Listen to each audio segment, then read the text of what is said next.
चरितं रघुनाथस्य शतकोटिप्रविस्तरम् एकैकमक्षरं प्रोक्तं महापातकनाशनं ध्यात्वा नीलोत्पलश्यामं रामं राजीवलोचनं जानकीलक्ष्मणोपेतं जटामकुटमण्डितं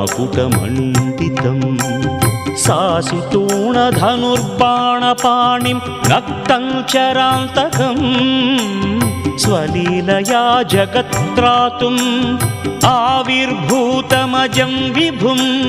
रामरक्षां पठेत् प्राज्ञः पापघ्नि सर्वकामदां शिरो मे राघवः पातु फालं दशरथ